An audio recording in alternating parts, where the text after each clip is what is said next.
What happens when two people, both running from their past, collide in the middle of nowhere? One carries a deadly secret. The other carries unbearable guilt. But when the past comes knocking with guns and fire, will they run again? Or finally stand and fight? You can't outrun your past, but you can choose who you become because of it. This channel tells stories about Western life, love, family, and the compassion that keeps people human in a ruthless world. If this speaks to you, like, comment, share, and subscribe. This content was carefully researched, developed, and manually edited by our team to deliver meaningful stories with valuable life lessons. Thank you for being part of our community. The deafening crack of the stagecoach axle sounded like a rifle shot over the howling Wyoming wind.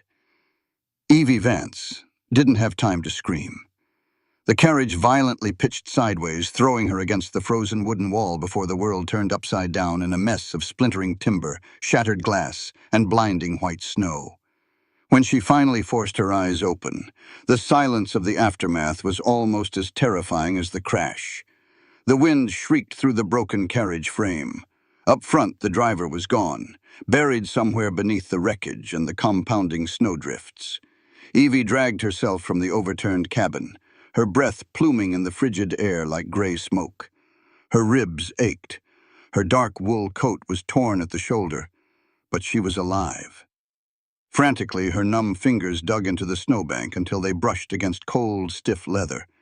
She pulled her valise free, clutching it to her chest. Inside was the black ledger. It was the reason her sister was dead, the reason she was running, and the only leverage keeping her from the same shallow grave. She would freeze to death before she let it out of her sight. The blizzard was a physical wall, thick and suffocating. The temperature was dropping fast, stripping the heat from her bones. Evie pulled her scarf over her nose and started walking. There was no trail, no horizon, just an endless, lethal expanse of white. Hypothermia began its slow, insidious creep. Her legs felt like lead, her lungs burned with every inhale, and her mind started to drift into a dangerous, lethargic fog. Keep moving, she told herself, the mantra barely a whisper against the gale. If you stop, Harlan wins. If you stop, you die. Just as her knees threatened to buckle for the final time, a faint, flickering blur of amber cut through the storm. A light. It was high up on the mountain ridge, completely isolated, but it was real. Evie channeled the last reserves of her adrenaline, trudging upward through snow that reached her thighs. The wind whipped her unbound hair across her face, stinging her cheeks like shards of glass. Finally, the dark silhouette of a heavy log cabin materialized from the whiteout. Evie stumbled onto the covered porch, her legs giving out completely. She hit the heavy oak door with her shoulder, a weak, desperate thud, before sliding down to the rough-hewn floorboards. Her vision narrowed to a pinpoint. Her grip on the valise remained iron-tight. The heavy latch clicked.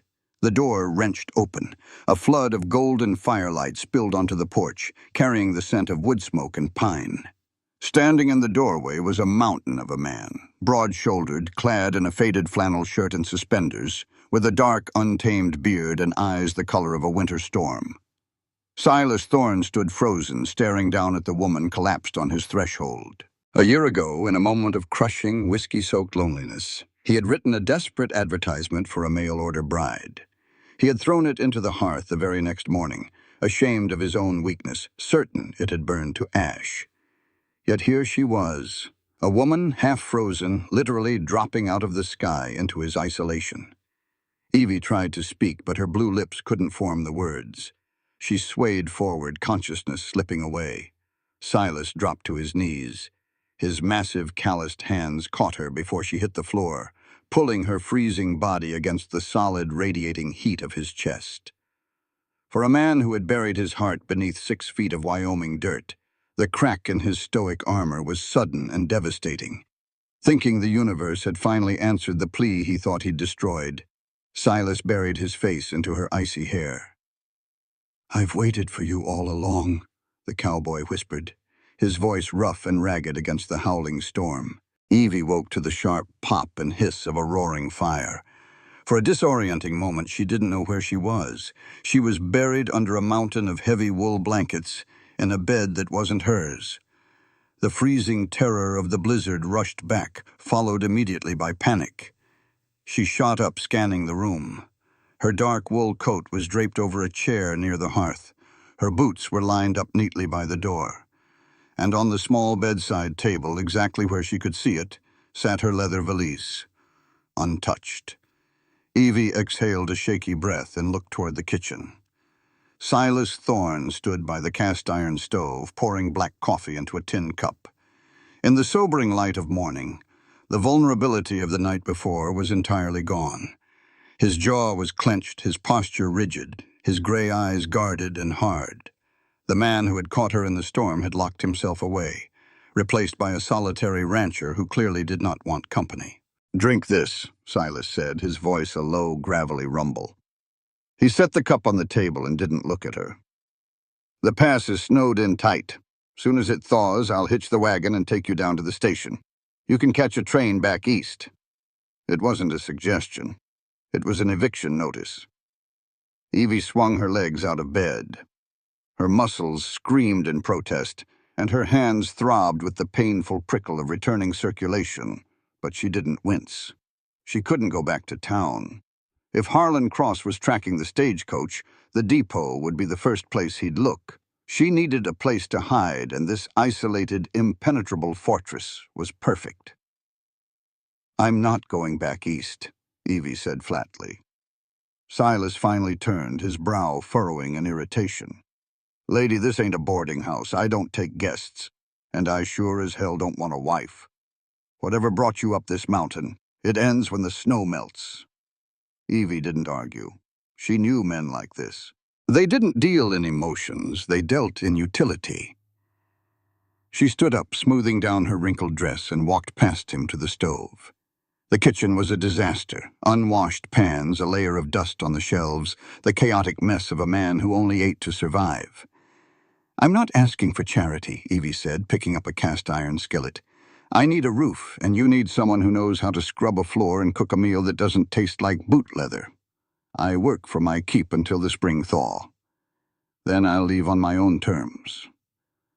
Silas stared at her, his jaw ticking. He expected her to cry, to beg, to demand an explanation for his strange words the night before. Instead, she was rolling up her sleeves. "Suit yourself," he muttered, grabbing his heavy canvas coat and a rifle from the wall. "Don't touch the door at the end of the hall. I'll be in the barn." When he returned an hour later, the cabin smelled of fresh coffee and frying bacon. The table was wiped clean, and Evie was forcefully scrubbing a pot in the tin basin. Silas stomped the snow off his boots, his eyes tracking her movements. Suddenly he stepped forward, his massive hand closing over her wrist, stopping her mid-scrub. "What are you doing?" Evie snapped, instinctively tensing. "Look at your hands," Silas commanded softly. Evie looked down. The skin on her knuckles was cracked and raw from frost nip, bleeding sluggishly into the dishwater. She hadn't even noticed the pain. She was too focused on proving her worth.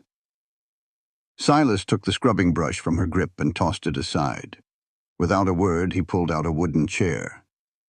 "Sit." Evie hesitated, but the quiet authority in his voice left no room for argument. She sat. Silas retrieved a clean rag, a basin of warm water, and a small tin of salve. He pulled up a stool directly in front of her. His knees brushed against the heavy fabric of her skirt, a stark, sudden intimacy in the quiet cabin. Taking her small, injured hand in his massive, calloused ones, he began to clean the raw skin with agonizing care. His touch was completely at odds with his gruff demeanor. He moved with the precision of a man who knew exactly how to handle broken things. Evie swallowed hard, staring at the broad line of his shoulders, the silver threaded through his dark hair. The silence between them stretched, thick and heavy, charged with a tension that had nothing to do with the freezing wind howling outside. "You don't have to bleed on my floor to prove you earn your keep," Silas said quietly, rubbing the soothing salve into her knuckles. He finally looked up, his gray eyes locking onto hers, stripping away the distance between them. "I said you could stay. I meant it." The cabin breathed like a living thing in the dead of winter. It creaked under the immense weight of the snowpack on its pitched roof, groaned against the relentless Wyoming wind, and sighed when the massive cast-iron stove was banked with fresh pine logs. For 3 days, Evie Vance and Silas Thorne lived in a delicate, choreographed silence within its heavy timber walls. They moved around each other like two wary wolves, sharing a small cave. Silas spent most of his daylight hours outside, battling the drifts to reach the barn, breaking ice in the troughs, and ensuring his small herd of cattle hadn't frozen to the earth. Evie took dominion over the interior. She scrubbed the floorboards until her knees ached, baked hardtack and biscuits from dwindling flour reserves, and mended the tears in Silas's canvas work coats with a needle and thick thread she found in a dusty tin. She earned her keep. She proved she wasn't fragile. But she also learned the geography of his grief. On the afternoon of her 4th day, while Silas was out checking the far fence line, Evie swept the narrow hallway that led to the back of the cabin. There were 2 doors. One belonged to Silas, a sparse room containing a narrow cot, a washstand, and a rifle rack. The other door, located at the very end of the hall, was heavy, made of solid oak, and secured with a heavy iron padlock that looked as though it hadn't been touched in years. Evie stopped, her broom hovering over the floorboards.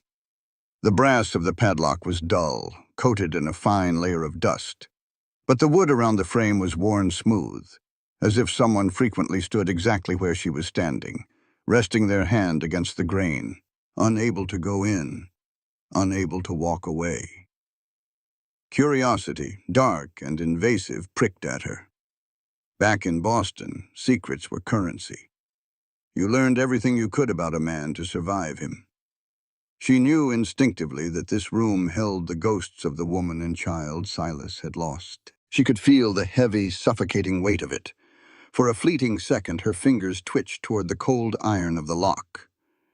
But Evie Vance was not a thief of the heart. She was a thief of survival. She lowered her hand, gripping the broom handle tightly, and deliberately took 3 steps back. She didn't touch the door. She didn't try to peer through the keyhole. She turned her back on Silas Thorne's private hell and returned to the kitchen, leaving the ghosts exactly where they belonged. By nightfall, the weather shifted. The blizzard that had stranded her had blown itself out, but in its wake came a violent, biting gale off the northern ridge. The wind didn't just howl. It battered the cabin like a battering ram. Evie was sitting by the hearth, wrapping a hot brick in a flannel cloth to warm her bedroll in the loft, when a terrible tearing sound ripped through the ceiling. The cabin shuddered. A section of the heavy cedar, shakes above the loft, had been torn loose by the sheer force of the updraft. Almost immediately, a dusting of fine, powdery snow sifted down from the exposed rafters, melting instantly as it hit the warm air of the cabin. "Damn it," Evie muttered. She looked at the heavy wooden door leading outside. Silas had been gone for 2 hours, checking on a calf that had been struggling with the cold. He wouldn't be back for another hour at least.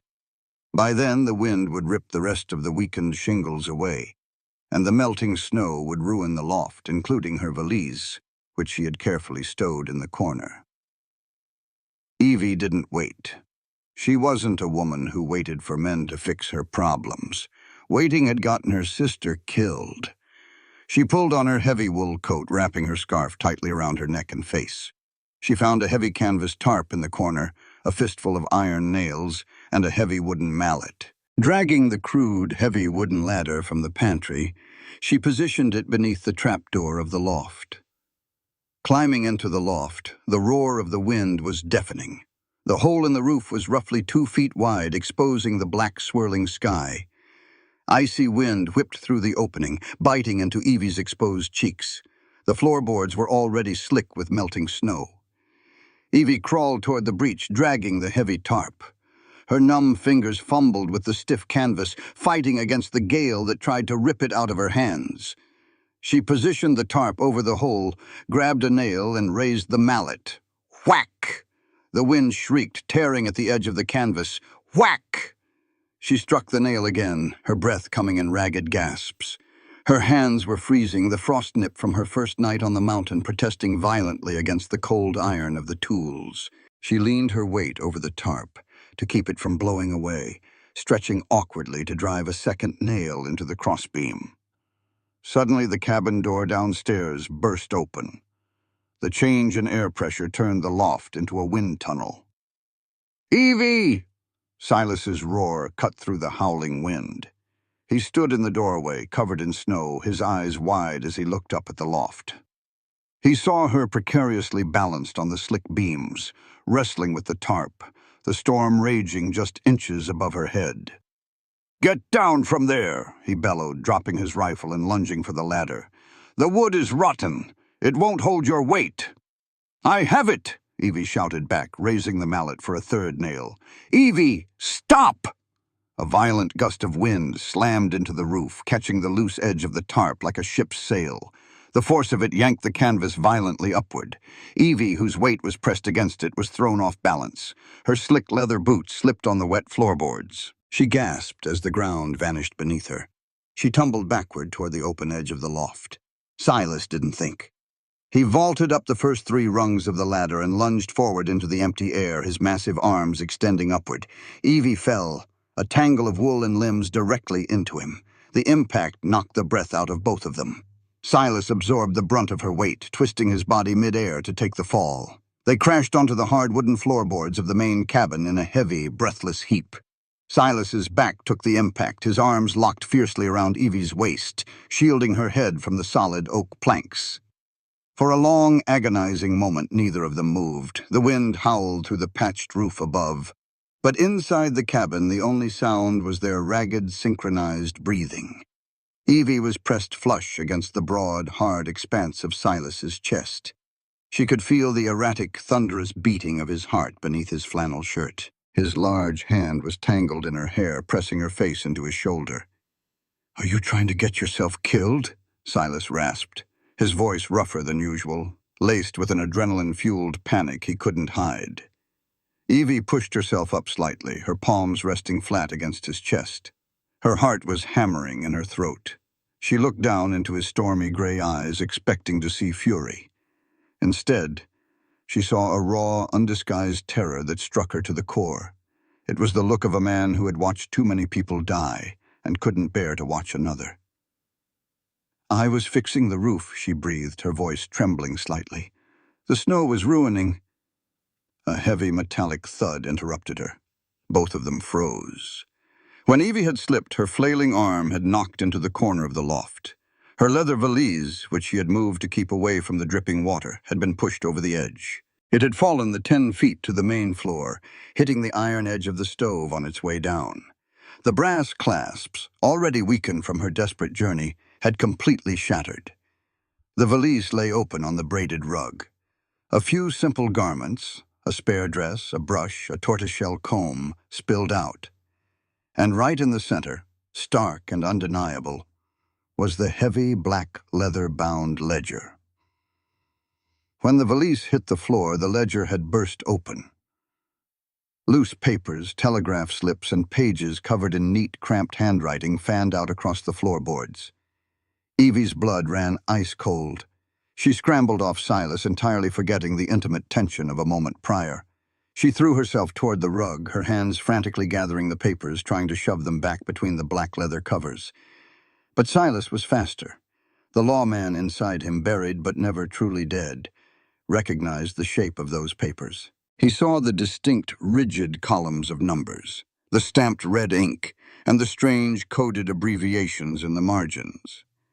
He reached out, his large hand closing over Evie's wrist like a steel vise, stopping her from snatching a piece of telegraph paper. "Let go of me," Evie demanded, her voice rising in panic. She pulled, but he was immovable. Silas ignored her. With his free hand, he picked up the telegraph slip. His eyes scanned the coded numbers, the aliases, the unmistakable hallmarks of an organized, lethal enterprise. He had spent 10 years wearing a tin star, hunting men who kept ledgers exactly like this one. Pinkertons used them. Syndicate bosses used them. Men who put prices on heads used them. Silas looked up, his jaw clenched so tight a muscle ticked in his cheek. The protective warmth in his eyes from moments ago was gone, replaced by the lethal, calculating stare of a sheriff.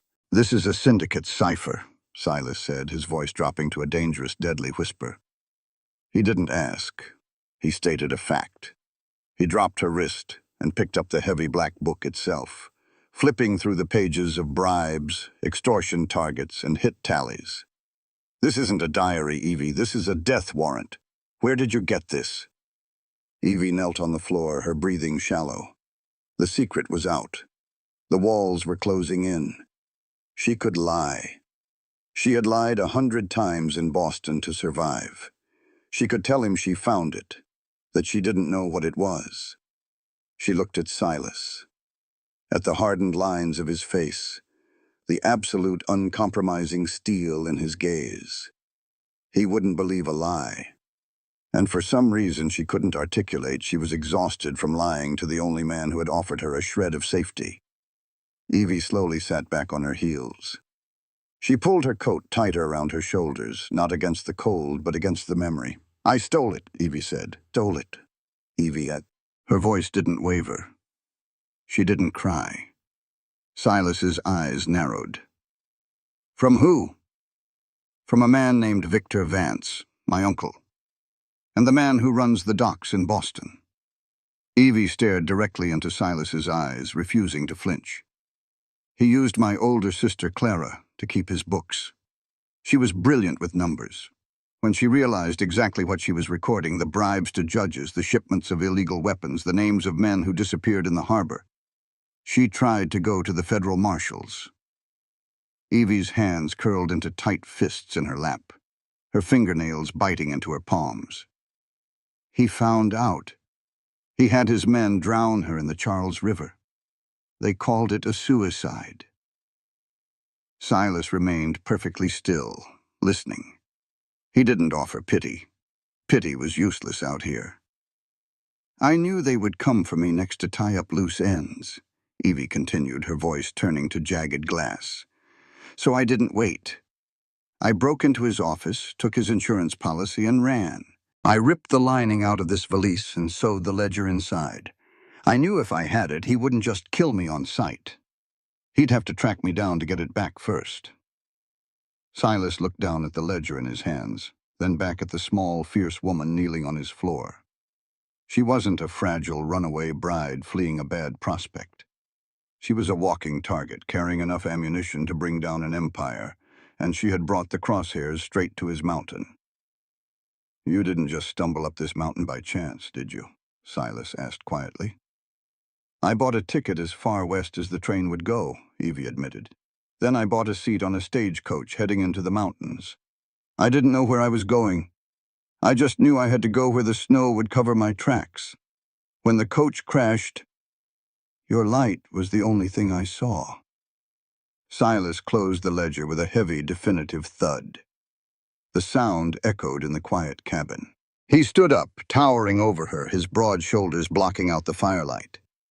"Do you know what kind of men Victor Vance will send after a book like this?" Silas asked, his voice completely devoid of emotion. "Yes," Evie said, standing up to meet his gaze. She tipped her chin up, refusing to be intimidated. "I know exactly what kind of men. The worst kind.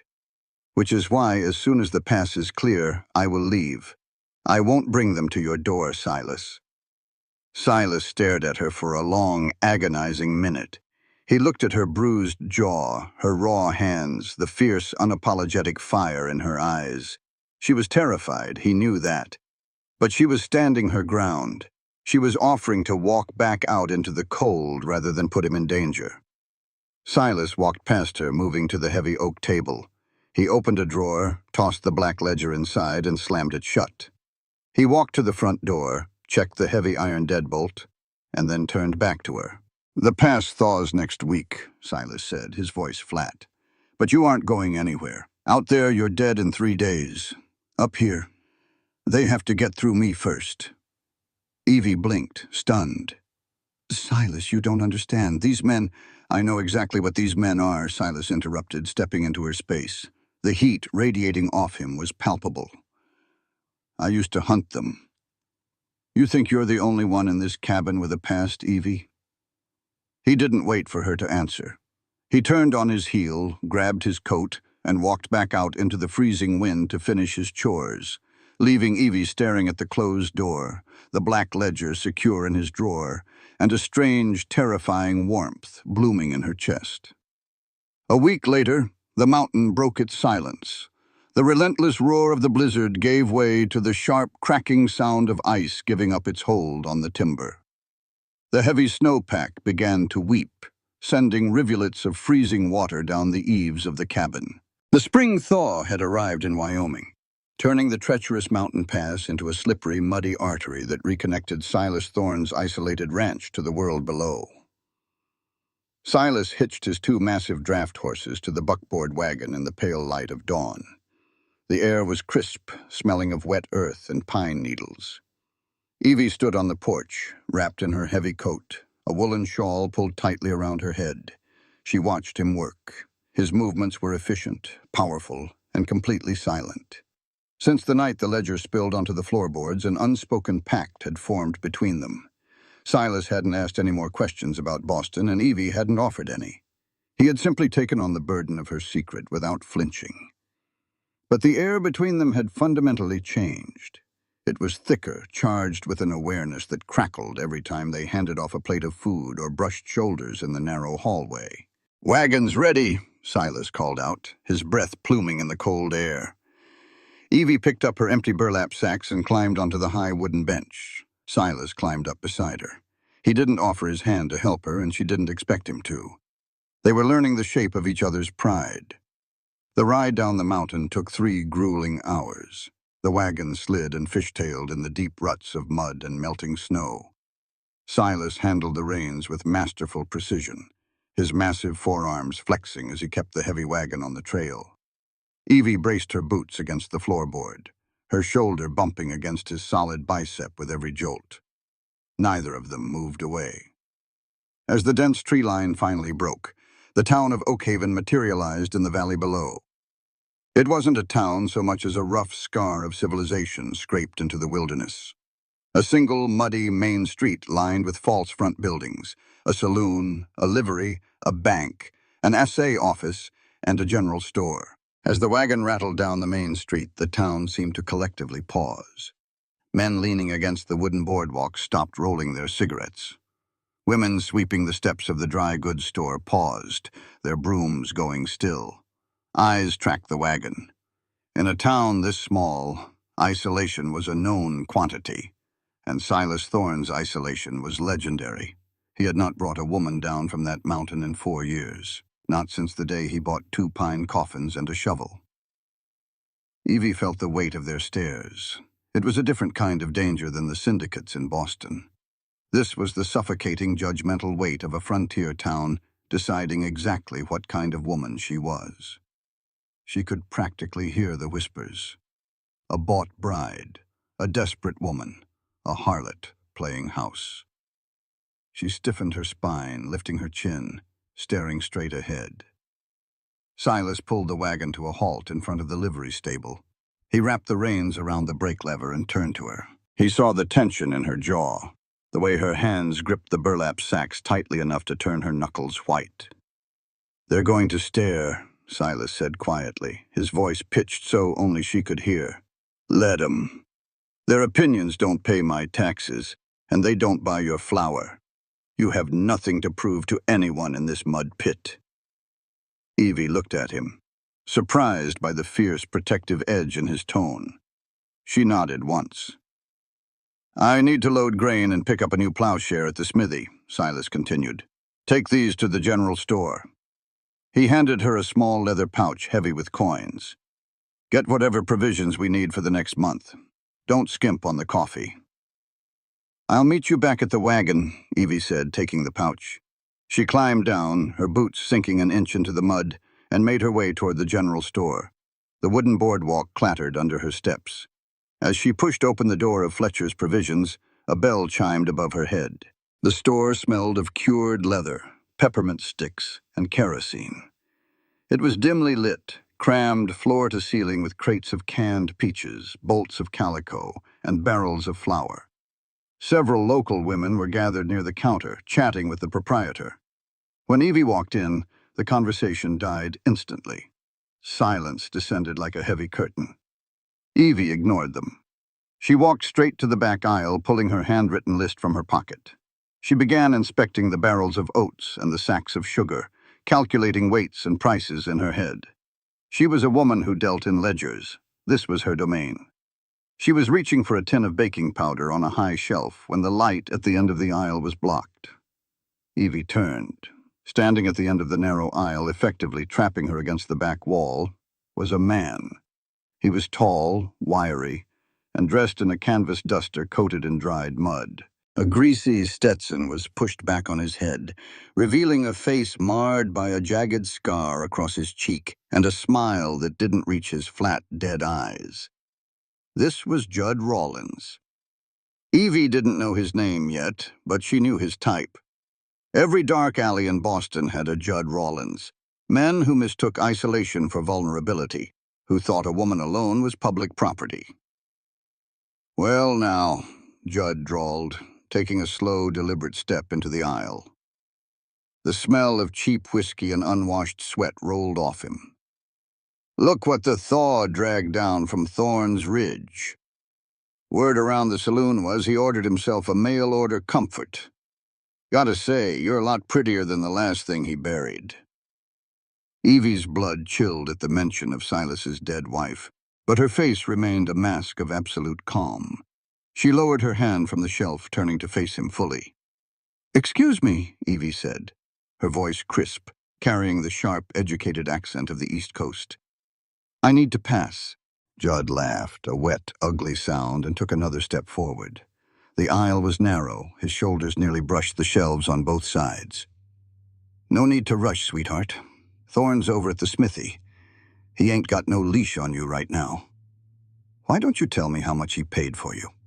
Maybe I can offer a better rate for an hour of your time in the hayloft." He reached out, his filthy fingers aiming to hook the lapel of her coat. He never made it. Evie's movement was a blur of practiced lethal efficiency. She didn't scream, she didn't shrink back. Her right hand slipped flawlessly into the deep pocket of her wool coat. In a fraction of a second, her hand reappeared, the twin steel barrels of a Remington double-barreled Derringer gleaming in the dim light of the store. Click! The sound of the hammer pulling back was louder than a cannon shot in the quiet store. Evie stepped forward, not backward, but into his space. She jammed the cold steel barrels of the Derringer directly upward, hard, into the soft flesh just beneath Judd Rawlins' ribcage, angling it perfectly toward his heart. Judd froze, the sneer wiping off his face so fast it was comical. His hands shot up into the air, hovering near his ears. "I don't belong to Silas Thorne, and I certainly don't belong to you," Evie said, her voice dropping to a terrifying, dead-calm whisper that only he could hear. Her eyes were chips of black ice. "This trigger is on a hairspring. If you breathe too heavy, I'll blow a hole in your liver so big a dog could jump through it. Do you understand me?" Judd swallowed hard, his Adam's apple bobbing. A bead of sweat broke out on his forehead. "Hey now, lady, it was just a joke. No need to be touchy." "I asked if you understood me," Evie repeated, digging the barrels a half-inch deeper into his ribs. Yeah, I hear you," Judd rasped, his eyes darting frantically around the store. "Good." Evie didn't lower the gun. "Now take 3 steps backward, turn around, and walk out that door. If you ever look at me again, I'll assume you have a death wish, and I will happily oblige." Judd carefully, agonizingly took a step backward.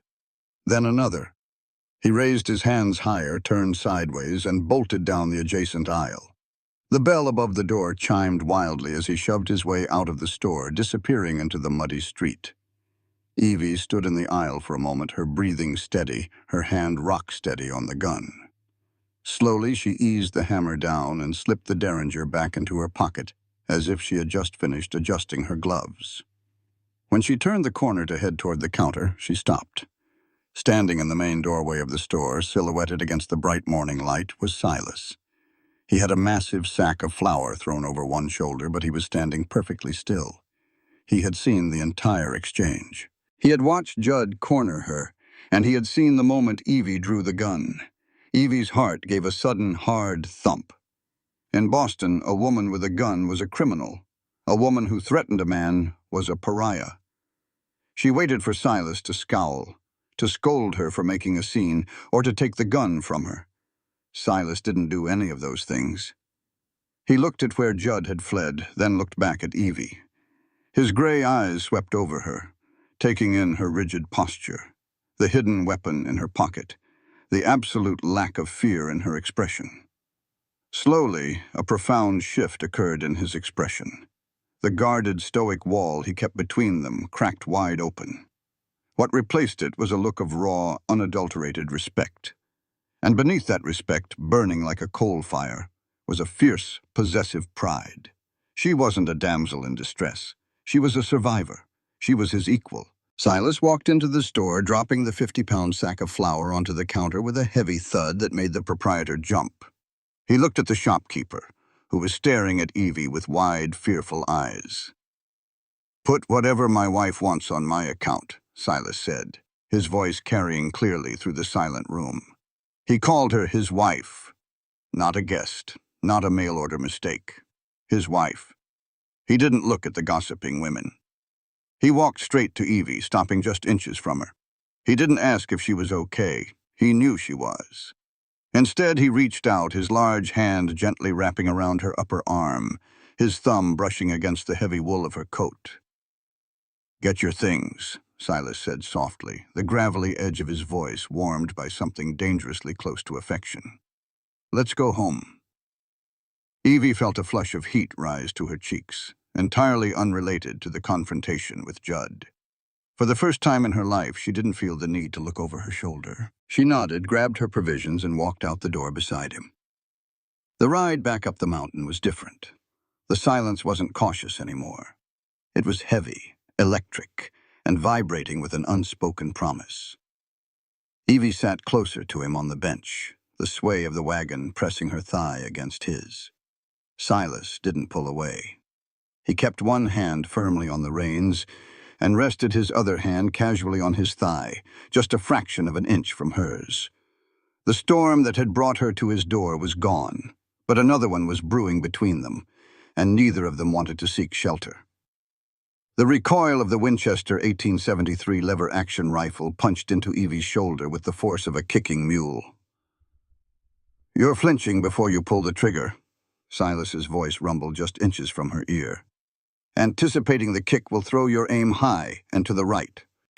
It had been 3 weeks since the incident in Oakhaven, and the tension between them had settled into something thick, simmering, and undeniably physical.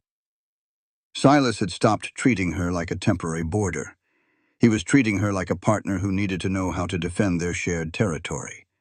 That meant retiring her small, close-quarters Derringer for something with range and stopping power. They stood in the open pasture behind the barn, facing a row of tin cans lined up on a split-rail fence 50 yards away.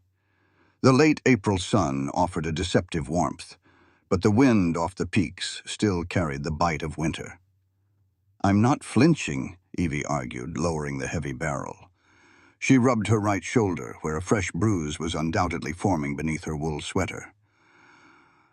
"The stock is too long for my reach. By the time I have my finger on the trigger, the brass plate is slipping off my collarbone." Silas stepped up directly behind her. The sheer size of him blocked the mountain wind, enveloping her in a cocoon of warmth that smelled of saddle leather, pine pitch, and clean male sweat. "You're holding it like a broomstick," he murmured. He didn't ask for permission. His large, calloused hands reached out, covering hers on the rifle. He adjusted her left hand further down the wooden forend, his rough palm sliding over her knuckles. Then he pressed his chest flush against her back. Evie's breath hitched. She could feel the solid wall of his torso, the steady, rhythmic thumping of his heart against her shoulder blades. "Lean back into me," Silas instructed, his voice dropping an octave, vibrating through her spine. "Use my center of gravity. Pull the stock tight into the pocket of your shoulder right here." His right hand slid up her arm, his thumb pressing firmly into the hollow beneath her collarbone. Evie swallowed hard. It was impossible to focus on the tin cans. Every nerve ending in her body was painfully awake, hyper-focused on the heat of his chest, the heavy weight of his arms around her, and the faint scrape of his dark beard against the side of her temple. "Now," Silas whispered, his cheek hovering just a fraction of an inch from hers. "Sight down the barrel. Take a breath, let half of it out, and squeeze. Don't pull. Squeeze." Evie forced her eyes open, aligning the front sight post. She exhaled a shaky breath, letting the solid mountain of the man behind her absorb her tremors. She squeezed the trigger. The rifle roared. A cloud of gray sulfur smoke plumed into the crisp air. 50 yards away, the center tin can spun violently off the fence post and disappeared into the brush. "Better," Silas said. But he didn't step back. He lingered for a heartbeat, his chest rising and falling against her back, his hand still covering hers on the warm steel of the receiver. Evie turned her head slightly, her gaze catching his. For a second, the world narrowed down to the gray storm of his eyes and the magnetic pulling gravity between them. Silas's gaze dropped to her mouth. He swallowed, the muscle in his jaw jumping. Then, as if breaking a physical tether, he stepped back, clearing his throat and taking the rifle from her hands. "That's enough for today. Light's fading. We need to secure the barn." Evie nodded, her skin suddenly cold where he had been touching her. The physical distance returned, but the emotional shift was permanent. That night, the routine felt different. After dinner, Silas didn't retreat to his mending or his ledger. He sat in the heavy leather armchair by the hearth, whittling a piece of cedar while Evie sat on the rug, brushing out her long, dark hair. The silence wasn't cautious. It was comfortable. Until midnight. Evie was jerked from a deep sleep in the loft by a sound that froze the blood in her veins.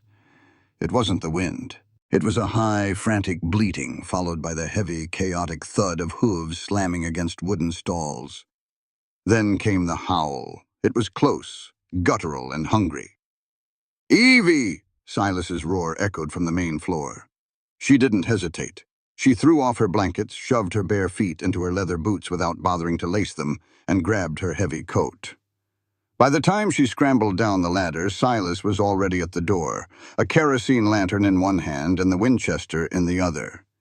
He shoved a secondary revolver into her hands. "Wolves," Silas said grimly. "A starved pack, bold enough to come right up to the pens. Stay behind me." They burst out the front door into the freezing, pitch-black night. The noise from the barn was deafening, the terrified shrieks of calves and the frantic, enraged bellowing of the protective heifers. Silas swung the lantern, casting wild, swinging shadows across the snow-dusted mud. Yellow eyes reflected in the lantern light. There were at least 5 of them. Massive timber wolves, gaunt from a brutal winter, desperate enough to risk human proximity. 2 of them were tearing at the wooden slats of the calf pen, their jaws snapping viciously. Silas threw the lantern into the snow to illuminate the yard, raised the Winchester, and fired. The sharp crack echoed off the mountain. The lead wolf yelped and dropped, a dark stain spreading in the snow.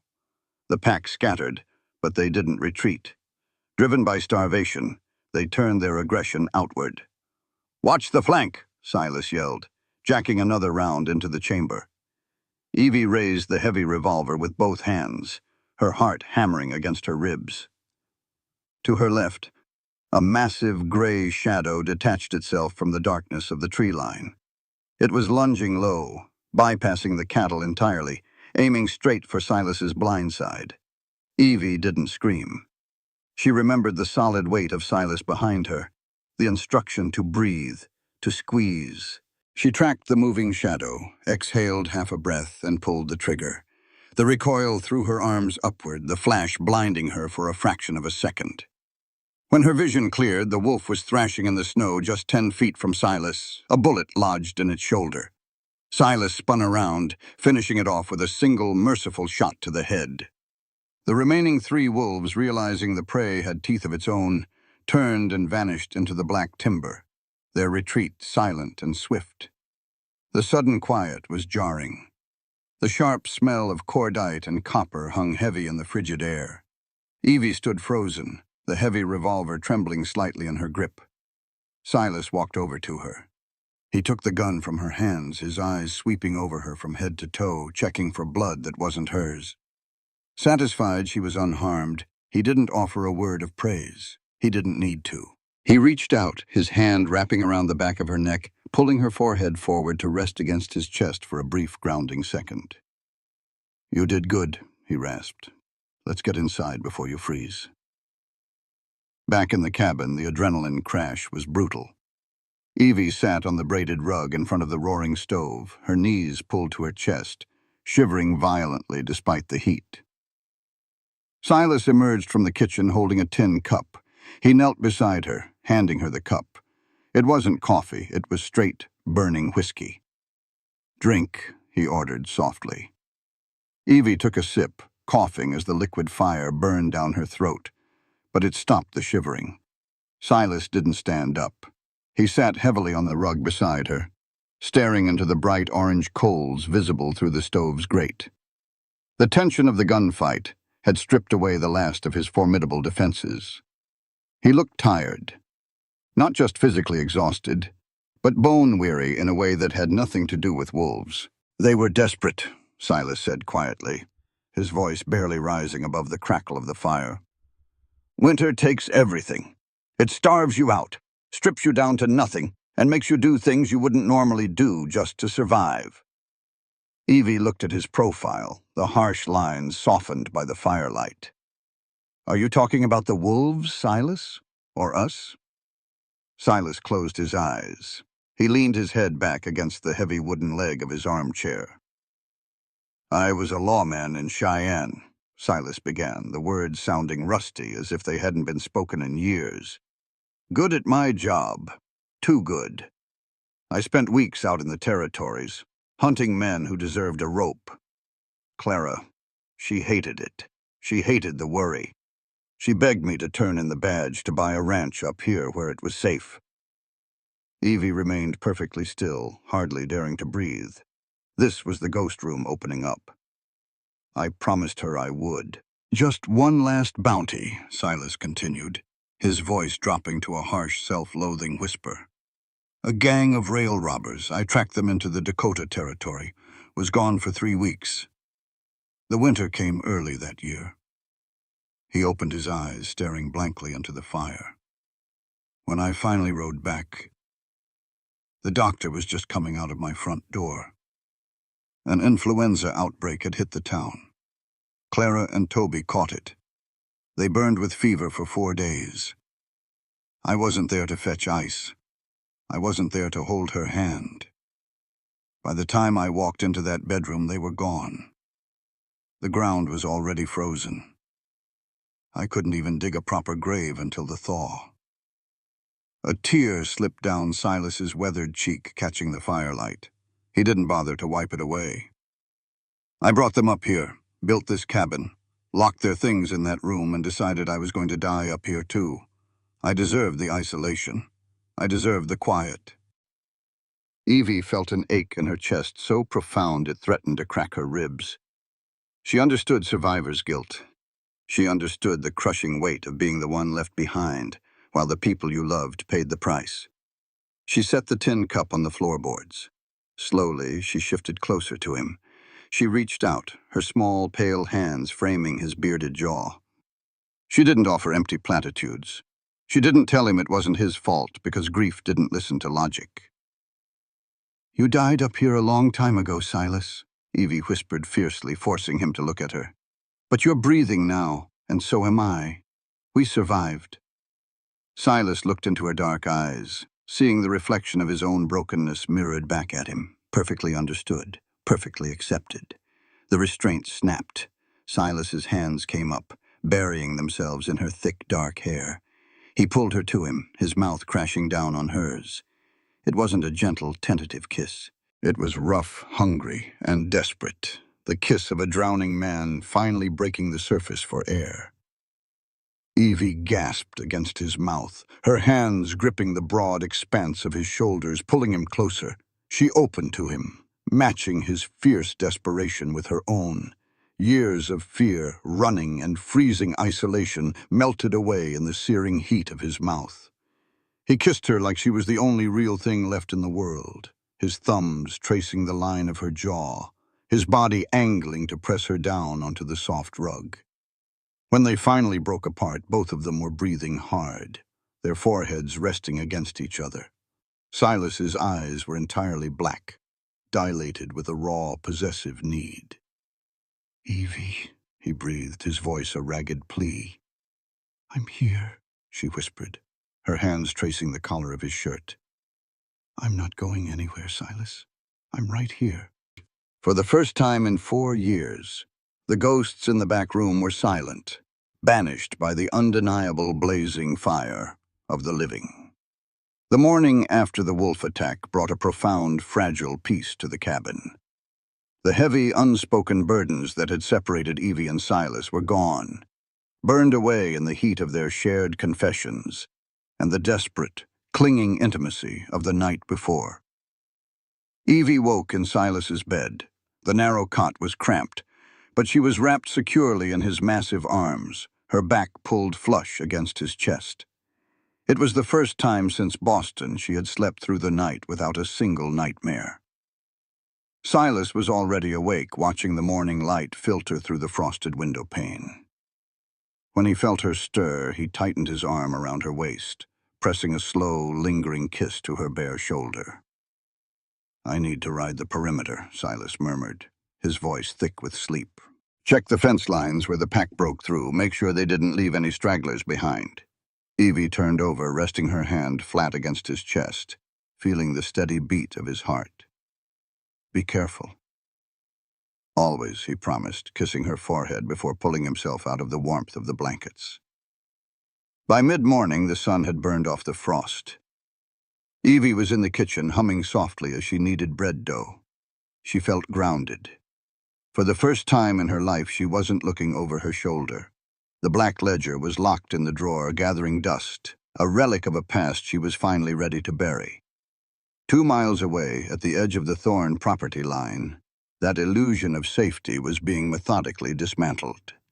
Silas rode his gelding along the barbed wire fence that separated his land from the dense, unsettled pine forests of the lower mountain. He was checking the wooden posts, his mind distracted by the memory of Evie's dark hair spread across his pillow, when his horse suddenly snorted and sidestepped, refusing to move forward. Silas pulled back on the reins, his eyes scanning the tree line, his hand dropping instinctively to the butt of his revolver. "Easy, boy, what is it?" He looked down.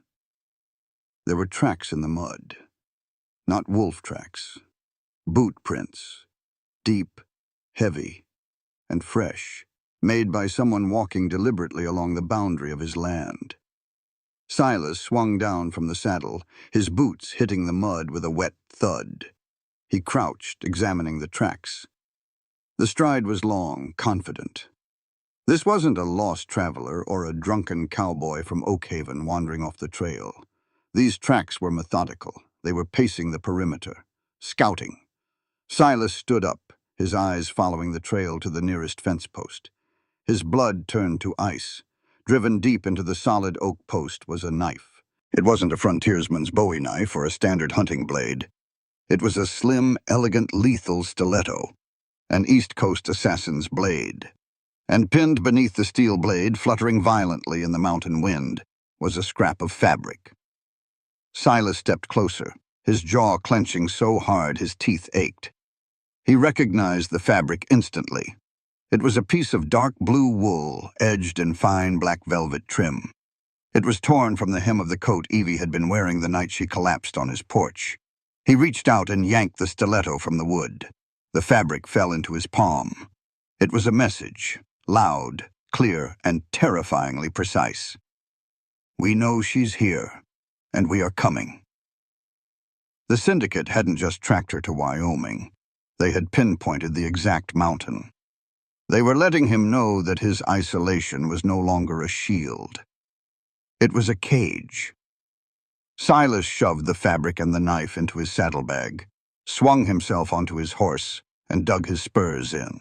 He rode back to the cabin at a breakneck gallop, the idyllic peace of the morning shattered completely. When he burst through the cabin door, Evie was wiping flour from her hands. She looked up, a smile forming on her lips, but it died instantly when she saw his face. Silas looked exactly as he had the day he read the Black Ledger, lethal, cold, and vibrating with violence. "What happened?" Evie asked, her voice dropping to a whisper. Silas walked straight to his lockbox under the floorboards. He pulled out boxes of Winchester ammunition, tossing them heavily onto the kitchen table. "Get your coat. We're going to town." "Silas, why?" "We just went—" "I found a man's tracks on the southern ridge," Silas cut her off, his tone leaving no room for argument. He didn't tell her about the fabric or the stiletto. He didn't want to see the paralyzing terror in her eyes. Not yet. Not until he had secured what they needed to survive. "We need more powder, more lead, and I need to send a telegraph to the U.S. Marshal's office in Cheyenne." Evie stared at the boxes of ammunition. The bread dough on the counter was suddenly forgotten. The Phantom from Boston had arrived. The ride down the mountain was a stark contrast to their previous trip. There was no tentative touching, no shared glances. Silas drove the wagon hard, a rifle resting openly across his thighs. Evie sat rigidly beside him, her hand buried deep in her pocket, her fingers curled tightly around the grip of her derringer. Oakhaven was bustling with spring commerce when they arrived. Wagons clogged the muddy street, and ranchers were loading supplies for the upcoming cattle drives. To anyone else, it was a picture of frontier prosperity. To Evie, it felt like an ambush waiting to happen. "Stay close to me," Silas ordered as he tied the horses outside the telegraph office. "Do not let me out of your sight." "I'm going across the street to the apothecary," Evie said, her voice tight but steady. "We need bandages and carbolic acid. If there's going to be a fight, we need to be ready to patch holes." Silas hesitated, scanning the crowded street. It was broad daylight in the middle of a busy thoroughfare. "5 minutes, Evie. I'll meet you on the boardwalk outside." Evie nodded and hurried across the muddy street, keeping her head down. The apothecary shop was quiet, smelling strongly of dried herbs, camphor, and alcohol. She quickly gathered the medical supplies, her heart pounding a frantic rhythm against her ribs.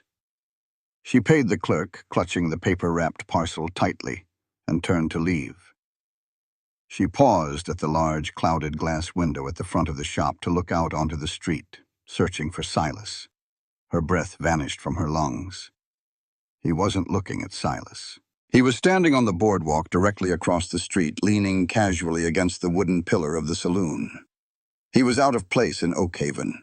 Instead of canvas and denim, he wore a tailored charcoal gray suit, a pristine white shirt, and a black bowler hat. He was meticulously clean, painfully sharp, and absolutely terrifying. Harlan Cross, Victor Vance's chief enforcer, the man who had likely held her sister's head under the freezing waters of the Charles River. Evie froze, paralyzed by a terror so deep it felt cellular. Harlan wasn't looking at the horses, or the wagons, or the busy townspeople. He was looking directly across the street, straight through the clouded glass of the apothecary window, straight into Evie's eyes. A slow, chilling smile spread across Harlan's face. He didn't draw a weapon. He didn't shout. He simply reached up, pinched the brim of his bowler hat in a mockingly polite greeting, and then deliberately turned his gaze down the street, toward where Silas was stepping out of the telegraph office. He isn't just here for the ledger, Evie realized with a sickening jolt of clarity. He's going to kill anyone standing next to me. Panic, cold and sharp, finally broke her paralysis. Evie burst out of the apothecary door, her boots slipping on the boardwalk. She didn't run away. She ran straight across the muddy street, dodging a passing buckboard, and threw herself into Silas. Silas caught her, his arms wrapping around her instantly, his hand immediately dropping to the Colt at his hip. "Evie, what is it?" Evie gripped the lapels of his coat, her knuckles white, her eyes wide with terror as she looked back toward the saloon. "He's here, Silas! Harlan Cross! He's here!" Silas's eyes snapped toward the saloon. The boardwalk was crowded, but the man in the gray suit was gone, faded into the crowd like a ghost. Silas's jaw locked. He pulled Evie tightly against his side, his body acting as a physical shield between her and the rest of the town. The mountain was no longer a sanctuary. The town was a trap. The war hadn't just come to Wyoming, it was standing on their doorstep, smiling. "Get in the wagon," Silas commanded, his voice a low, lethal growl. "We're going home, and we're going to fortify the walls." The ride back up the mountain was a masterclass in paranoia. Every snapped twig, every shadow stretching across the muddy trail, felt like the barrel of a gun pointing directly at them. Silas drove the team of draft horses as hard as he dared on the treacherous, thawing switchbacks, his Winchester rifle resting horizontally across his thighs, his thumb resting dangerously close to the hammer. Evie sat beside him, in absolute silence. The image of Harlan Cross standing on the boardwalk in Oak Haven was burned into her retinas, the immaculate gray suit, the bowler hat, the cold, dead smile. He hadn't drawn a weapon because he hadn't needed to. His mere presence was a declaration of war. He wanted her to know that the hunt was over. The execution phase had begun.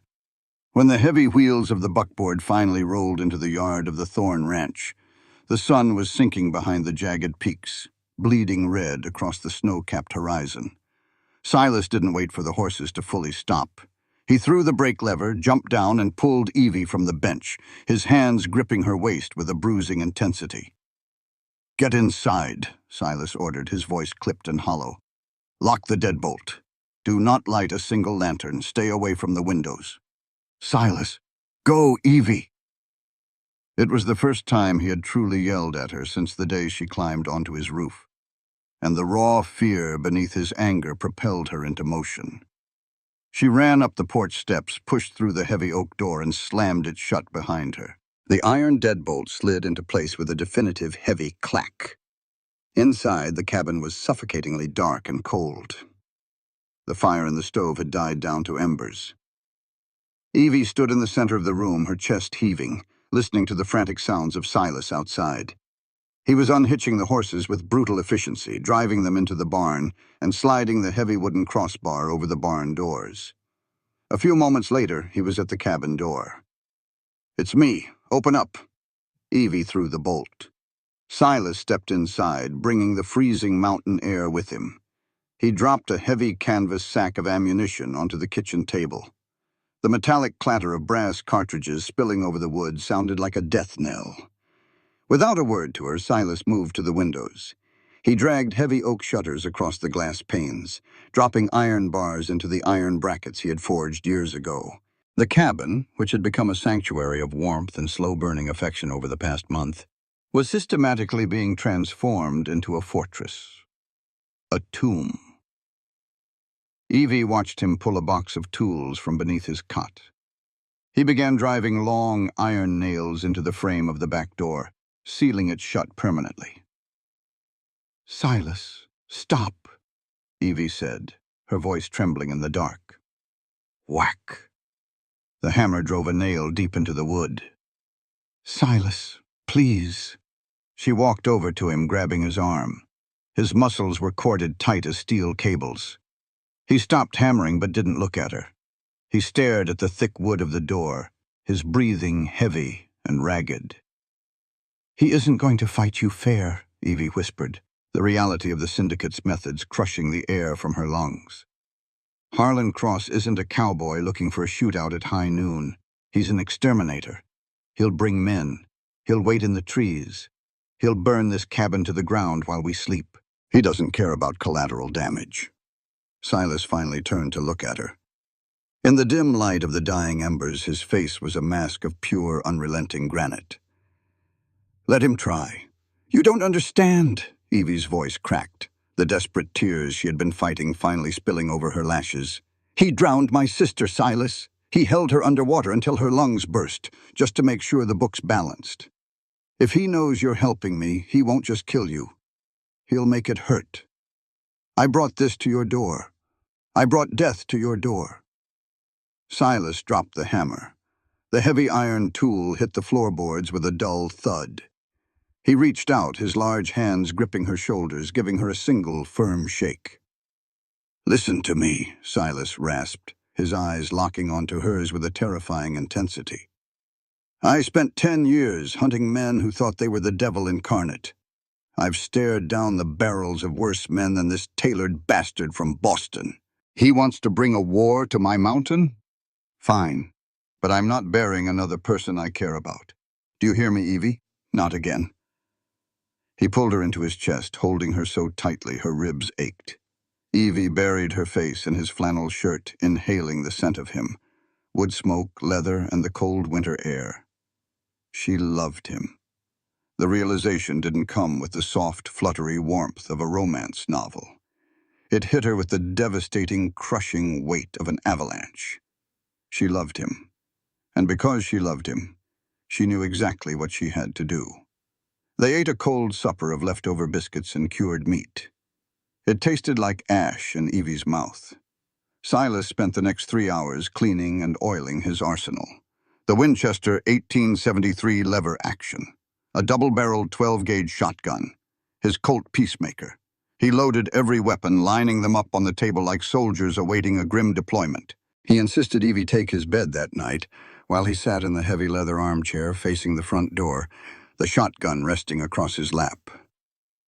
Evie lay in the dark, listening to the steady, rhythmic sound of Silas's breathing. He was exhausted. The tension of the day, combined with the physical labor of fortifying the ranch, was pulling him toward sleep, despite his iron will. She waited until the cabin was completely silent, save for the wind howling around the eaves. The clock on the mantel chimed midnight. Slowly, agonizingly, Evie slipped out from under the heavy wool blankets. She didn't put on her boots, knowing the heavy leather soles would give her away. In her thick woolen stockings, she crept across the floorboards, avoiding the planks she knew would creak. She moved to the kitchen drawer, opening it with agonizing slowness. She reached inside, her fingers brushing against the cold, embossed leather of the black ledger. She pulled it out, clutching it to her chest.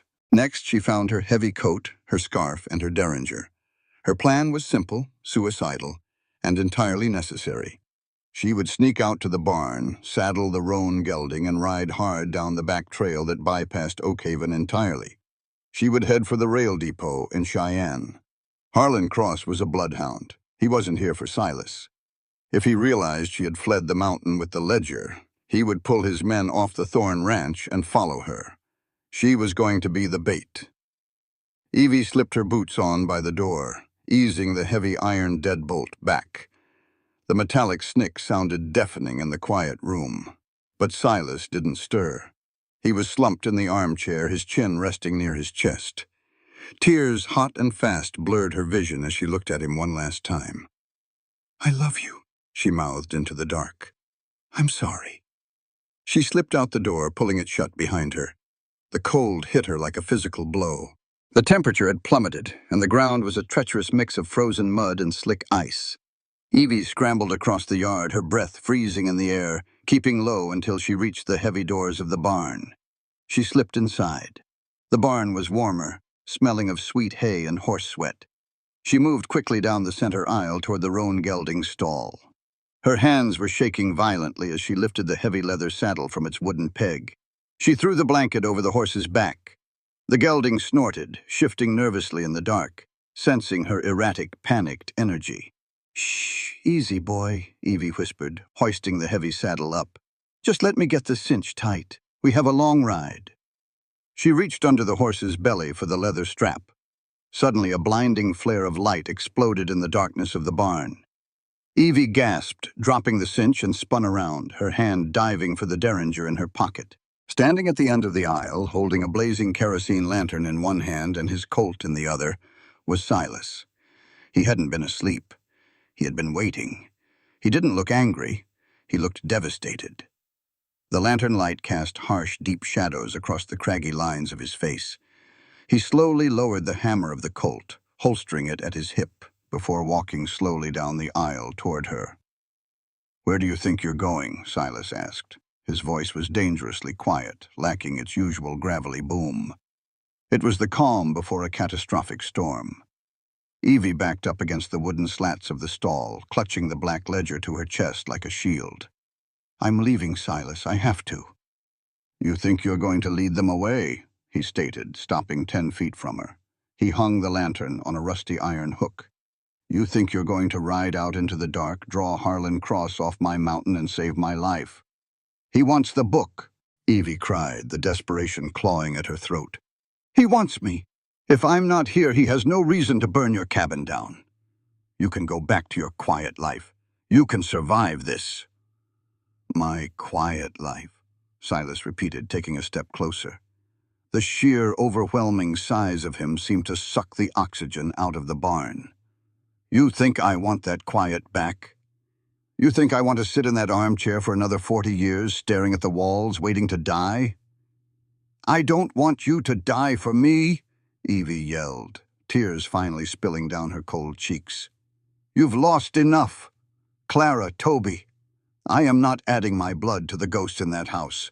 I won't let you sacrifice yourself for a woman who brought a syndicate to your doorstep." Silas closed the distance between them in 2 massive strides. He didn't grab her wrists or shake her. He simply stepped into her space, towering over her, his hands coming up to cup her face with a gentleness that completely betrayed the fierce, violent set of his jaw. His thumbs wiped the tears from her cheeks, smearing the dust from the barn across her skin. "You don't get to make that choice for me, Evie," Silas said, his voice dropping to a rough, broken whisper. "You don't get to decide what my life is worth. Because right now, the only thing making my heart beat is standing right in front of me." Evie squeezed her eyes shut, sobbing openly, the ledger slipping from her grasp and falling into the hay. "Silas, they will kill you. Harlan has an army of men like Judd Rollins. They won't stop." "Then we kill them first." Silas pulled back, his hands dropping from her face. He reached into the deep pocket of his canvas coat. When he pulled his hand out, he wasn't holding a weapon. He was holding a piece of tarnished silver. It was a 5-pointed star, heavy and scarred, the edges darkened by time and neglect. The word sheriff was deeply engraved across the center. It was the badge he had stripped off his chest the day he buried his wife and son, swearing he would never wear the burden of the law again. Silas looked down at the star, his thumb tracing the points. Then, with deliberate, unwavering certainty, he pinned the heavy silver badge to the breast of his canvas coat, right over his heart. Evie stared at the gleaming metal. The transformation in the man before her was absolute. The grieving, isolated rancher was gone. Standing in the lantern light was the relentless, unstoppable lawman of the Wyoming Territory. "You're done running, Evie," Silas said, his gray eyes locking onto hers with a possessive territorial fire that sent a shiver down her spine. "You aren't a target anymore. You are my wife. This mountain is your home. And anyone, I don't care if it's Harlan Cross or the devil himself, anyone who wants to cross this threshold to get to you goes through me first." Evie looked at the badge and then at the absolute conviction in Silas's eyes. He wasn't offering to die for her. He was promising to kill for her. He was claiming her, claiming their future, and refusing to surrender to the ghosts of his past. The urge to flee evaporated, replaced by a fierce, hardening resolve. Evie bent down, picked up the black ledger from the dirt, and stood up straight. She wiped her face with the back of her sleeve and nodded. "Okay," Evie whispered, her voice steadying. She reached into her pocket, her fingers brushing the cold steel of the derringer. "If we stay, we fight." Silas's mouth curved into a grim, lethal smile. He reached out, taking her hand, intertwining his rough fingers with hers. "We fight." He picked up the lantern, and together, the lawman and the survivor walked out of the barn, turning their backs on the dark trail, and headed back to the fortress to wait for the war. The waiting was always worse than the bleeding. For 2 days, the Thorn Ranch was suspended in a suffocating, agonizing limbo. Silas and Evie slept in shifts, never removing their boots, their weapons always within arm's reach. The mountain itself seemed to be holding its breath. Then, on the evening of the third day, the sky bruised purple, and a late-season snow squall rolled over the peaks. It wasn't a blizzard, but the heavy, wet snow fell in thick curtains, reducing visibility to a few dozen yards. The wind howled through the pines, a mournful, shrieking sound that effectively drowned out the approach of horses. Evie sat by the iron stove loading .44 4-40 cartridges into a spare magazine tube for the Winchester. Her hands moved with mechanical precision, a skill Silas had drilled into her over the past 48 hours. The metallic clink of brass against steel was the only sound inside the cabin. Silas stood by the front window, peering through a narrow slit he had left between the heavy oak shutters. The silver star pinned to his chest caught the faint orange glow of the banked fire. "The snow is sticking," Silas murmured, his breath fogging the cold glass. "It's going to cover their tracks. Harlan is a smart bastard. He waited for the weather to give him cover." "How many men do you think he brought?" Evie asked, shoving the final cartridge into the tube. "At least 5. Probably men he picked up in Oak Haven. Drunks and cowards like Judd Rawlins, looking to make a quick buck." Silas turned away from the window, picking up his double-barreled shotgun. "They'll try to surround the cabin first, cut off the exits." Suddenly, the horses in the barn began to scream. It wasn't the restless shifting of animals spooked by thunder. It was the high, terrified shriek of draft horses smelling predators, two-legged ones. Silas's head snapped toward the door. "They're here." He didn't even have time to raise the shotgun before the world exploded. A volley of gunfire erupted from the tree line. The deafening roar of six-shooters and repeating rifles shattered the quiet of the mountain. Bullets slammed into the thick log walls of the cabin with heavy, thudding impacts. Wood splintered. A slug tore through the narrow gap in the front shutter, shattering the glass pane and burying itself deep into the stone masonry of the fireplace, sending chips of rock flying into Evie's hair. Evie dropped to the floor instantly, covering her head as glass rained down across the braided rug. "Stay low!" Silas roared over the din. He kicked the heavy armchair out of the way, dropping to one knee beside the window. He jammed the double-barrel shotgun through the slit in the shutter, aimed blindly at the muzzle flashes pulsing in the snowy darkness, and pulled both triggers. The twin blast of 12-gauge buckshot was earth-shaking. A scream of agony echoed from the yard, followed immediately by the sound of a body hitting the slushy ground. "One down," Silas growled, breaking open the breech of the shotgun. 2 smoking plastic shells ejected, pinging off the floorboards. He shoved 2 fresh shells in and snapped it shut. "Evie, take the back window in the kitchen," Silas ordered. "Don't let them flank the porch." Evie didn't hesitate. The paralyzing fear she had felt in the apothecary in town was completely gone, replaced by a cold, razor-sharp rush of adrenaline. She grabbed the Winchester and scrambled on her hands and knees across the floor, sliding into the narrow galley kitchen. She hoisted herself up, peering through the crack in the kitchen shutters. The back of the cabin faced the steep, wooded incline of the ridge. Through the falling snow, she saw 3 dark silhouettes moving stealthily between the pines, trying to circle around to the sealed back door. Evie remembered the solid weight of Silas against her back. Breathe. Let half out. Squeeze. She shoved the barrel of the Winchester through the opening, sighted down the length of the steel, and squeezed the trigger. The rifle bucked hard against her shoulder.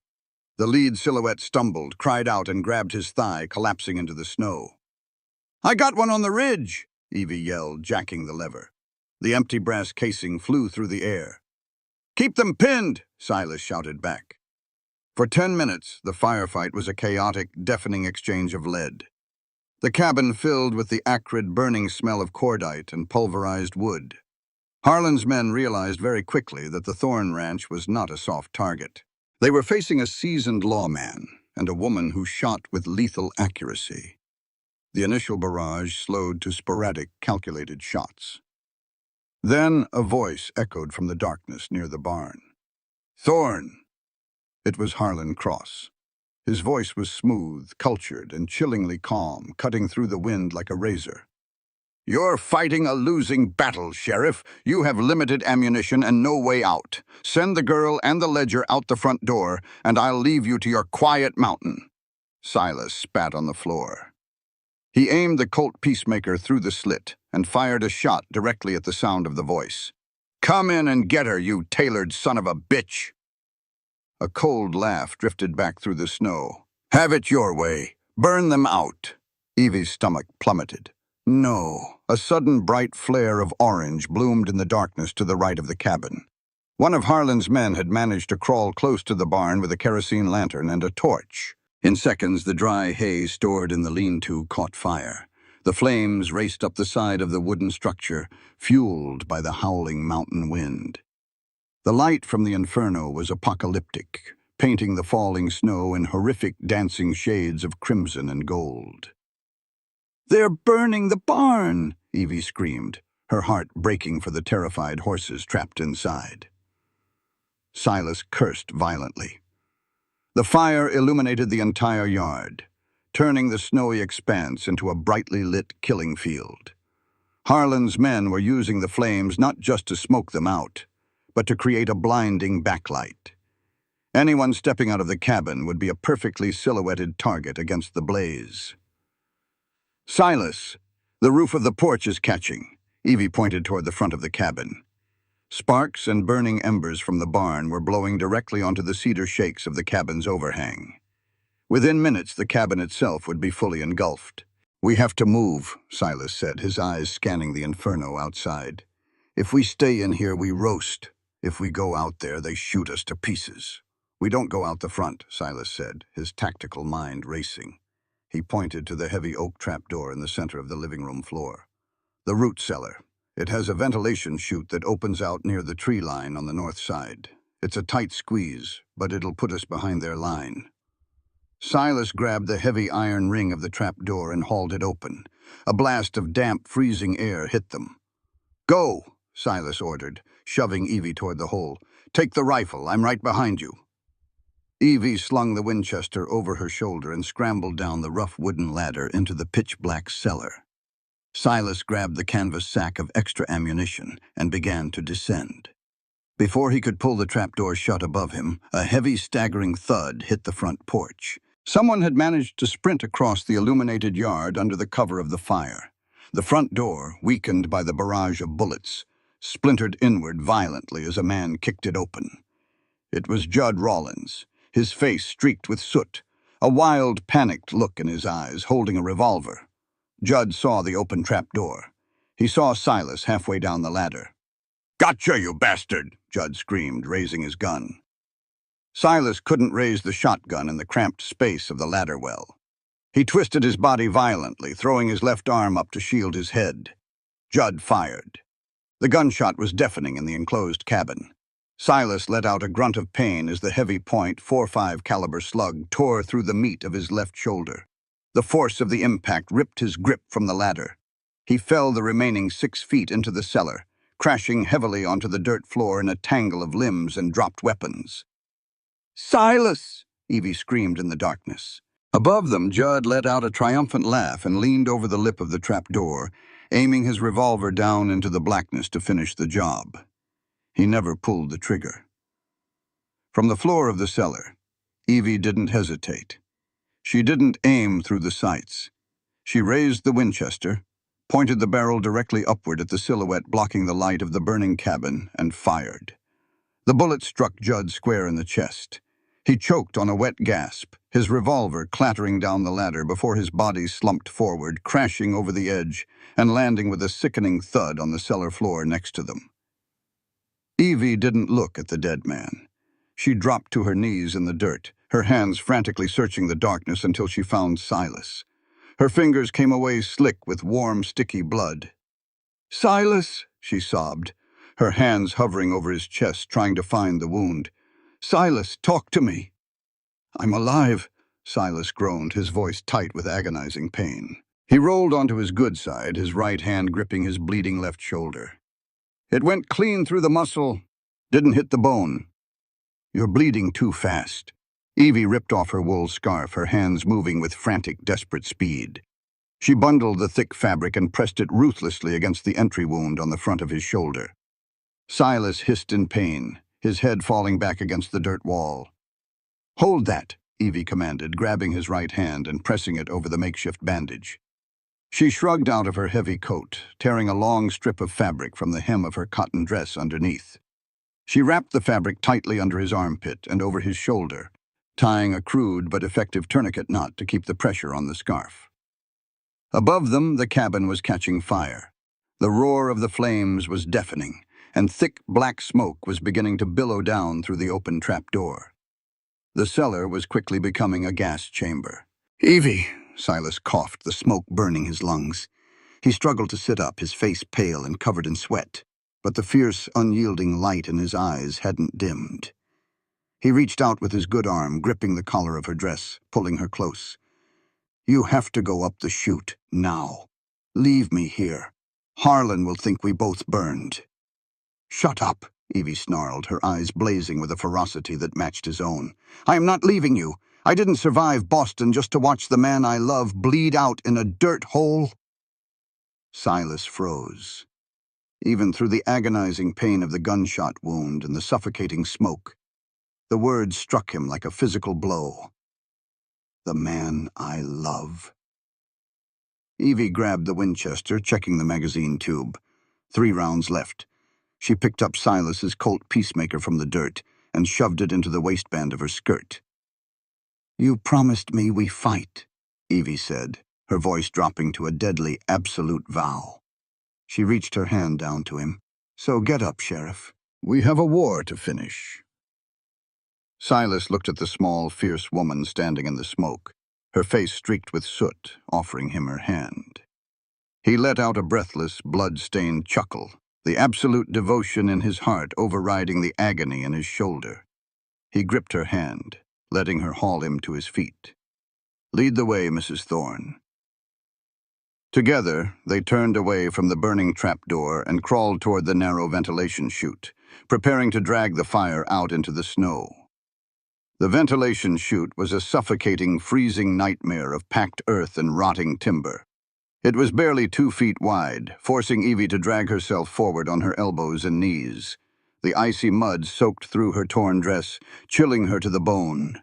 But the cold was a mercy compared to the blistering heat radiating from the burning cabin above them.